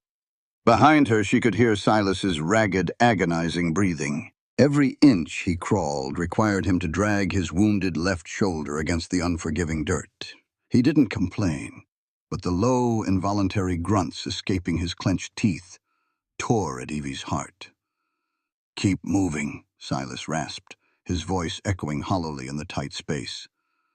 "The smoke is following us down." Evie clamped her jaw shut and dug her numb fingers into the freezing mud, pulling herself forward with desperate strength. The smell of burning pine and cordite was overpowering, stinging her eyes and coating her tongue in ash. Finally, her outstretched hand struck the heavy iron grate that marked the exit. She shoved her shoulder against the iron, but it was rusted shut. Panic fluttered in her chest. She pushed again, her boots finding purchase in the dirt walls, putting her entire body weight behind the effort. With a harsh, metallic screech, the grate gave way, tumbling out into the deep snow. Evie scrambled out into the howling blizzard, instantly hit by a wall of freezing wind. She turned back, reaching into the black hole of the chute. "Silas, grab my hand." His large, blood-slicked hand locked around her wrist. Evie braced her boots in the snow and hauled backward with everything she had. Silas emerged from the earth like a revenant, covered in mud, soot, and blood. His face was deathly pale in the chaotic, flickering light of the inferno, but his gray eyes were blazing with a terrifying, lethal clarity. They had surfaced at the edge of the northern tree line, completely concealed by the dense canopy of blue spruce. 60 yards away, the Thorne Ranch was a roaring bonfire. The barn's roof had already collapsed in a shower of sparks, and the cabin was fully engulfed, the flames reaching 50 feet into the black, snowy sky. Silas slumped against the trunk of a massive pine, his right hand gripping his Colt Peacemaker. His left arm hung uselessly at his side, the makeshift tourniquet Evie had tied completely saturated with dark blood. He peered through the driving snow. The intense backlight of the fire illuminated three figures standing near the front yard, their guns trained on the burning front door. Harlan Cross stood in the center, his pristine gray suit now ruined by soot, watching the flames with the calm detachment of a man watching a theatrical play. Two hired guns flanked him. "They're waiting for us to burn or run," Silas breathed, his chest heaving. He looked at Evie, his expression hardening. "I'm going to step out and draw their fire. You take the Winchester and circle wide through the timber. Flank them from the east." "No," Evie whispered fiercely, grabbing his good arm. "You step out there, they'll cut you to ribbons before you can pull the trigger." "I can take the two on the left," Silas insisted, his voice a low, gravelly rumble. "I just need you to put Harlan down." But Evie looked at the hired thugs. She remembered the perimeter walks she and Silas had taken weeks ago. She remembered the heavy, rusted bear traps Silas had hung on the outer fence line to deter grizzly bears from the calf pens. They were massive, iron jaws operated by heavy spring levers, currently buried under the snowdrifts near the eastern woodpile. "I have a better idea," Evie said, her mind working with a cold, calculating speed that would have made the syndicate bosses in Boston proud. "Give me 2 minutes to reach the woodpile. When you hear the snap, you shoot the man on the left." Silas looked into her dark, uncompromising eyes and nodded once. 2 minutes, go." Evie slipped into the dense timber, becoming a ghost in the howling blizzard. She moved with agonizing care, placing her boots precisely where the snow was softest, avoiding the brittle, snapping branches hidden beneath the drifts. She circled the perimeter of the blazing yard, the heat of the fire baking the right side of her face while the blizzard froze her left. She reached the massive stacks of chopped cordwood on the eastern edge of the property. Buried beneath the snow, right at the natural choke point between the woodpile and the fence, were the traps.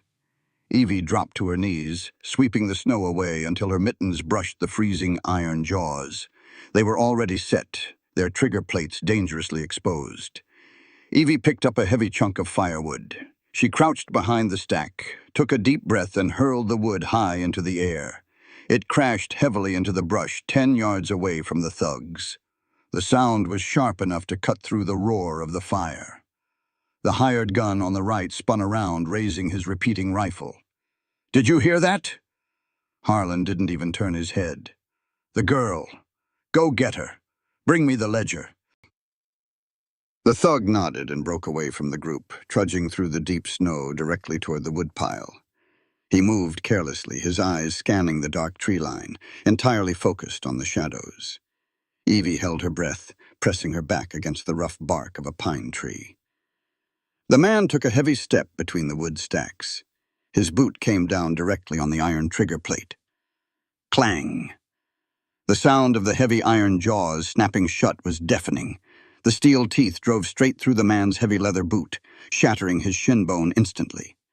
The thug let out a blood-curdling, agonizing scream, dropping his rifle and falling backward into the snow, thrashing violently as the trap anchored him to the frozen earth. Across the yard, Silas moved. He stepped out from the cover of the northern pines, raised his Colt Peacemaker, and fired. The heavy .45 caliber slug took the second hired gun dead in the chest before the man even had time to turn toward the screaming. He collapsed backward into the slush, dead before he hit the ground. It was now 2 against 1. But Harlan Cross was not a street thug. He was a professional killer. At the sound of Silas's gunshot, Harlan didn't freeze. He immediately dove behind the heavy stone masonry of the cabin's chimney, completely avoiding Silas's second shot, which sparked harmlessly against the rock. Silas stepped fully into the light of the fire, his boots crunching in the snow. His vision was beginning to blur at the edges from blood loss, but he kept his Colt raised, stalking forward with the relentless, terrifying focus of a wounded apex predator. "It's just you and me, Cross," Silas roared over the flames. "Step out!" Harlan stepped out from behind the chimney, but he wasn't aiming a gun. He moved with a snake-like, terrifying speed, closing the distance between them before Silas could adjust his aim. Harlan kicked upward, his heavy boot connecting squarely with Silas's wounded left shoulder. Silas let out a raw, guttural shout of agony. The impact tore the wound open further, sending a shockwave of blinding pain through his nervous system. His knees buckled and the peacemaker slipped from his numb fingers, falling into the snow. Harlan didn't give him a second to recover. He lunged forward, tackling the massive cowboy to the ground. They crashed into the blood-stained snow. Silas fought with the brutal, desperate strength of a dying man. He threw a devastating right hook that cracked Harlan's jaw, but the Pinkerton was fresh, and Silas was bleeding out. Harlan scrambled on top of him, driving his knee into Silas's chest, pinning his good arm to the frozen ground. With a slick, metallic snick, Harlan drew the long, elegant stiletto from his coat. The steel blade gleamed orange in the firelight. Harlan smiled, that same cold, dead smile Evie had seen through the apothecary window. "You fought well, Sheriff. But a dead man can't protect a dead woman."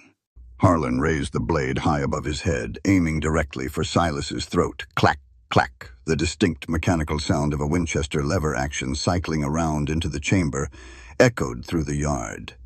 It was sharp, metallic, and absolutely final.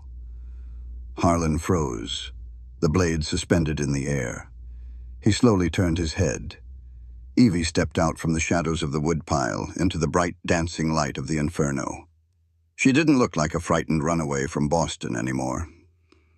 Her dark hair was wildly tangled, her face was streaked with soot and blood, and her eyes were a terrifying, abyssal black.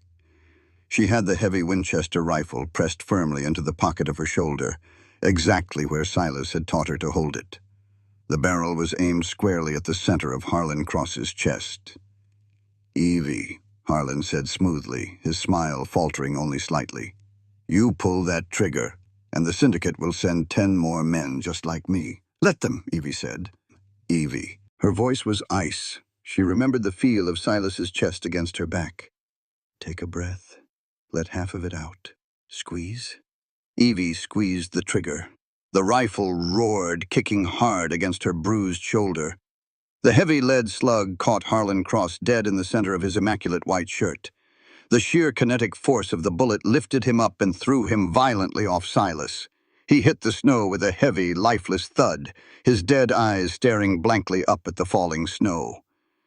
The silence that followed was absolute, broken only by the roar of the burning cabin. Evie dropped the rifle. She sprinted across the yard, falling to her knees in the slush beside Silas.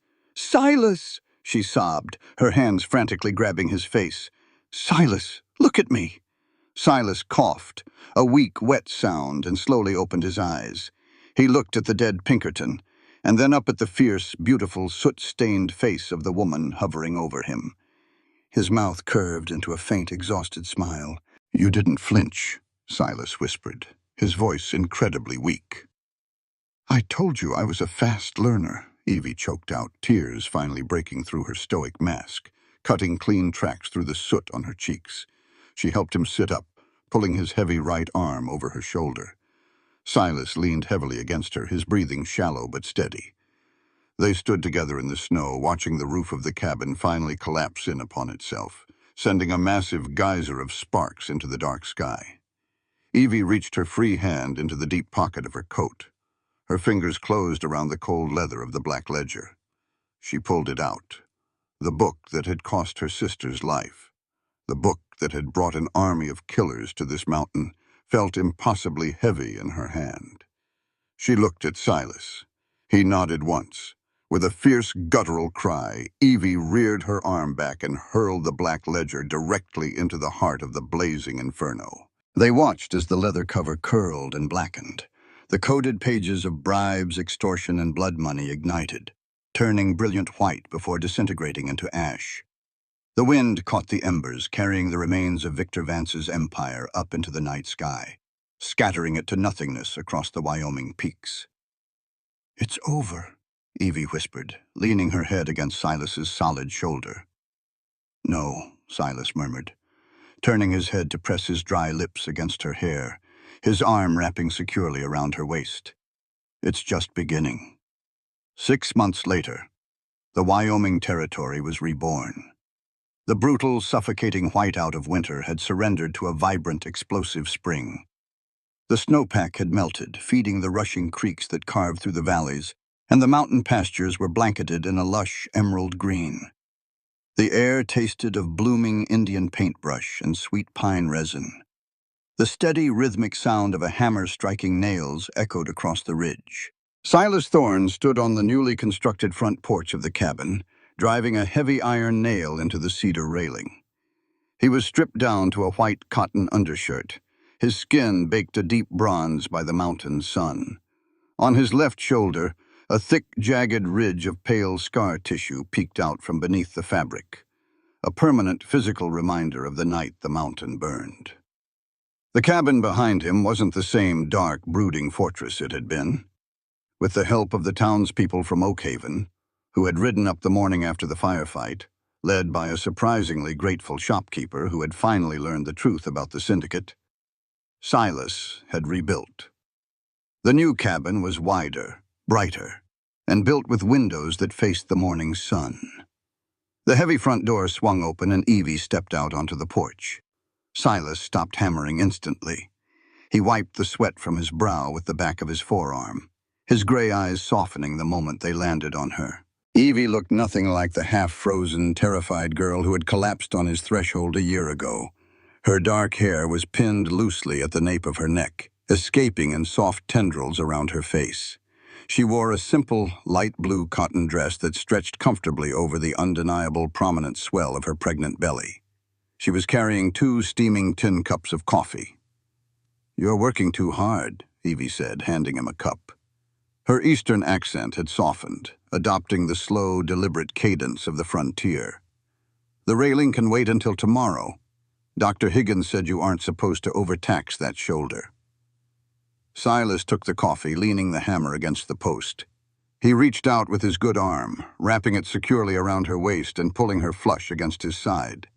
"Dr. Higgins is an old fool who thinks lifting a hammer is going to kill a man who survived a .45 caliber slug.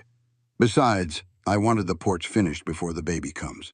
Evie rested her head against his chest, listening to the strong, steady thud of his heart. She placed her hand over the silver star, pinned permanently to his leather vest hanging on the post nearby. The U.S. Marshal's office had officially reinstated him after the shootout, citing the bounties on Harlan Cross and his men. The mountain was no longer an isolated exile. It was a sanctuary under the protection of the law. "Come inside," Evie murmured, looking up at him with a soft smile. "I want to show you something." Silas set his coffee cup on the railing and followed her into the cabin. The interior smelled of fresh sawdust and baking bread. It was warm, inviting, and completely devoid of the ghosts that had haunted the previous structure.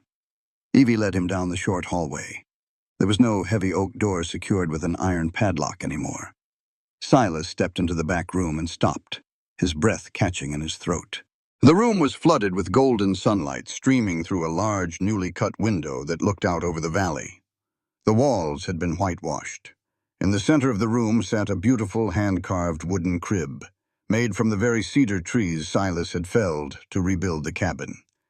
Evie walked over to the crib.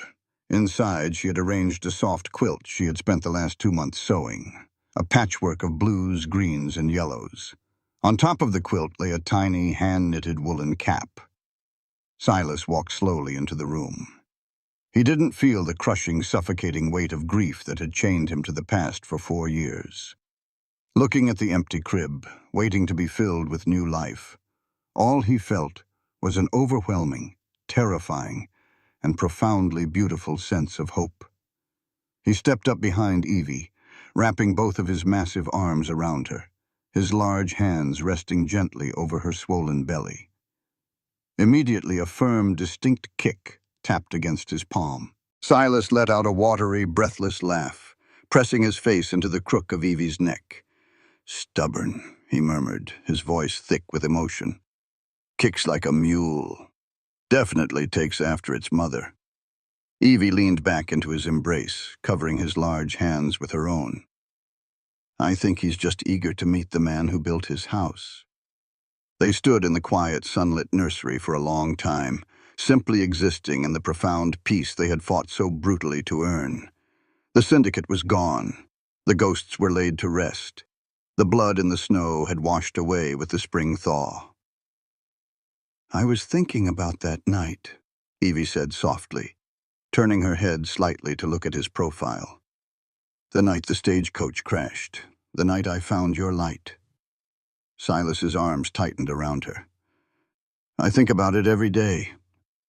"I was so terrified," Evie admitted, her thumb tracing the knuckles of his hand. "I thought I was running into the dark to die.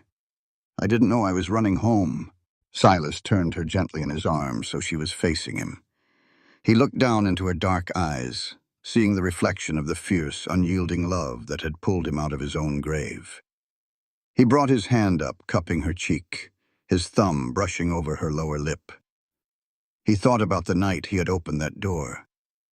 He had been a broken man, staring at a half-frozen woman, and the words had slipped out of his mouth like a prayer he didn't know he was allowed to say.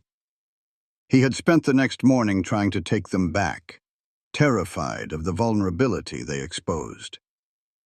But standing here now, in the sunlight surrounded by the life they had built from the ashes, he knew it was the absolute, undeniable truth. Silas leaned down, pressing his forehead against hers. He closed his eyes, inhaling the sweet scent of her skin, and let the final, lingering shadow of his past dissolve completely into the light. "I thought I was out of my mind that night in the blizzard when I said I'd waited for you," the cowboy whispered, his voice a rough, beautiful rasp that sent a shiver straight to Evie's soul. He opened his eyes, kissing her deeply, pouring every ounce of his devotion into the touch. "Turns out my soul just knew you were finally coming home,"